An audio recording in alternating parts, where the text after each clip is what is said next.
Chers amis internautes, vous faites toujours bien de nous préférer et de nous retrouver tous les jours sur votre émission matinale. Vous êtes bel et bien dans le meilleur réveil pour le compte de ce vendredi. Chers amis internautes, et pour la toute première rubrique de votre émission, comme je vous l'ai dit hier, je suis avec Amanda Daké qui avance déjà sur ce plateau pour l'exercice du jour. Amanda Daké, bonjour. Bonjour Latifa. Nous sommes encore là, c'est le devoir, et avec vous, nous allons prendre connaissance de toute l'actualité de ce matin. Bien sûr, Latifa Kouenou, merci. Chers amis internautes de Guérit TV Monde, eh bien, le bonjour à vous. Nous démarrons cette revue des titres par la Guérit, notre quotidien, donc, maison en manchette. Nous parlons des coupures d'électricité au Bénin, à Dombi, clarifie donc et rassure à son oreille. Nous abordons le domaine de la santé avec tout sur la malnutrition. À la tribune, nous lisons à la tête de l'ANCB, à propos un management efficace qui force l'admiration au niveau du ventre de notre quotidien La Guérite. Il est question de la première édition de la fête identitaire de Wenhi qui a été officiellement lancée. Une information à lire à la page 4 et nous parlons également de la première session ordinaire de l'Assemblée nationale, notamment de la production législative présentée par Vitali Botton.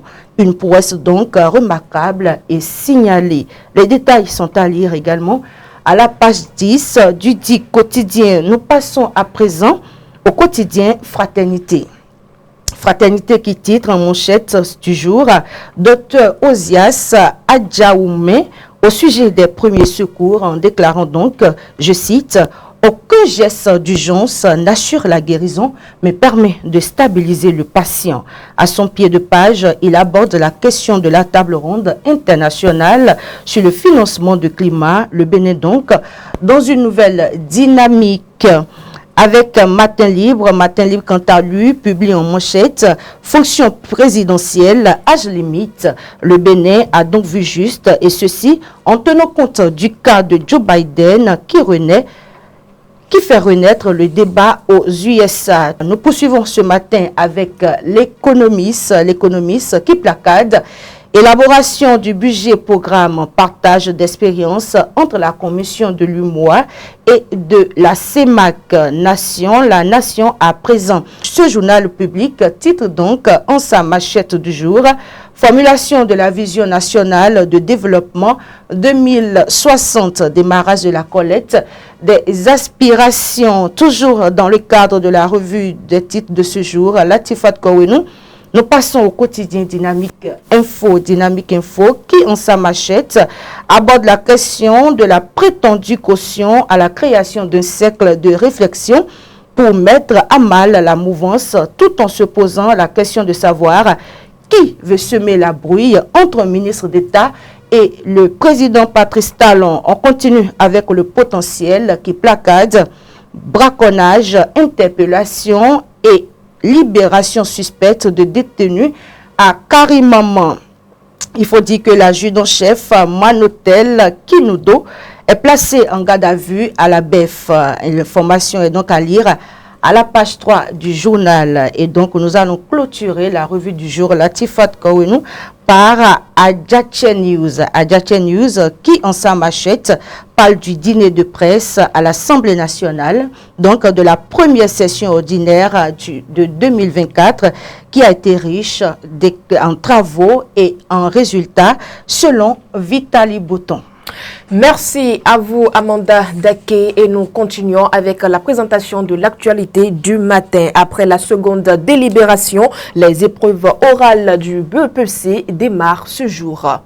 Oui, Latifat Kouenou, il faut dire que les candidats qui n'ont pas réuni la moyenne requise de 10 sur 20 vont donc subir les épreuves orales le vendredi 19 juillet 2024. C'est la troisième et la dernière délibération est donc prévue pour le samedi 20 juillet 2024. Il faut rappeler que les résultats de la seconde délibération du bac, session de juin 2024, ont été rendus disponibles avec les mentions passables assez bien, très bien et bien ce jeudi 18 juillet 2024. Une importante quantité de produits pharmaceutiques contrefaits a été saisie à Alada. Oui, Latifat Kouaounou, il faut dire que selon un communiqué de la police républicaine, ce vendredi, 176 kg de médicaments ont été saisis par le commissariat de l'arrondissement d'Alada au marché donc à Quito. L'intervention des forces de l'ordre a été consécutive à un accident impliquant un homme ayant provoqué une bagarre donc dans le dit marché. À leur arrivée, les fonctionnaires de la police républicaine ont découvert les médicaments illicites exposés. Il faut dire que la propriétaire des produits a pris la fuite à la vue du véhicule de la police, abandonnant ainsi sur place sa domestique âgée de 16 ans. Cette dernière a donc été appréhendée et embarquée avec la marchandise saisie, totalisant donc un poids de 176 kg répartis dans 6 sacs distincts. Autre actualité, un recrutement des aspirants au métier d'enseignement AME a été lancé pour le compte de la rentrée scolaire 2024-2025. Bien sûr, cette annonce a été également faite à travers un communiqué, cette fois-ci du ministère des enseignements maternels et primaires. Il faut dire que selon le dit communiqué, il s'agit d'un recensement des aspirants au métier d'enseignant AME admissibles donc au test d'octobre 2022. Les enseignants concernés donc par ce recrutement sont ceux qui figurent dans la base de compétences mais ne sont pas encore déployés. L'objectif est donc d'identifier ceux qui sont disponibles et souhaitent donc officier dans une école publique primaire à partir de la rentrée scolaire 2024-2025 et ceci pour participer. Donc pour participer à ce recrutement, chaque aspirant doit remplir un formulaire dédié en utilisant son numéro de table via le lien d'accès suivant MOMP disponibilité AME 2022. La date limite donc du recensement est fixée au lundi 29 juillet 2024 à 17h.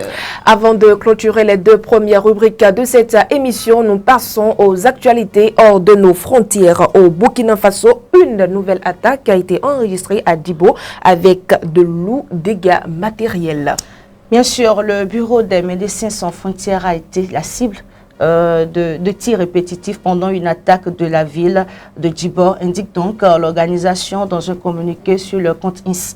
Le bâtiment porte des impacts de balles visibles des structures médicales du ministère de la Santé soutenues par la MSF. Et un site de distribution d'eau a été vandalisé, ajoute l'ONG, précisant bien sûr que ces équipes et ces patients sont sains et saufs. Mais selon nos informations, c'est aux environs de 5 heures que l'assaut a été lancé contre la ville. Venus donc en grand nombre selon les habitants, les assaillants ont attaqué plusieurs sites. La Société nationale de gestion des stocks de sécurité chargée de gérer les aides alimentaires, Latifat Kouaounou, et d'approvisionner les zones déficitaires n'a pas été épargnée. Le magasin a été pillé et incendié. Amanda Daké, c'est sur cette nouvelle que nous refermons les deux premières rubriques de cette émission. Je vous souhaite un excellent week-end. On se retrouve lundi. Merci, bien à vous. Chers amis internautes, quant à nous, nous poursuivons cette émission. On se retrouve tout juste après cette virgule.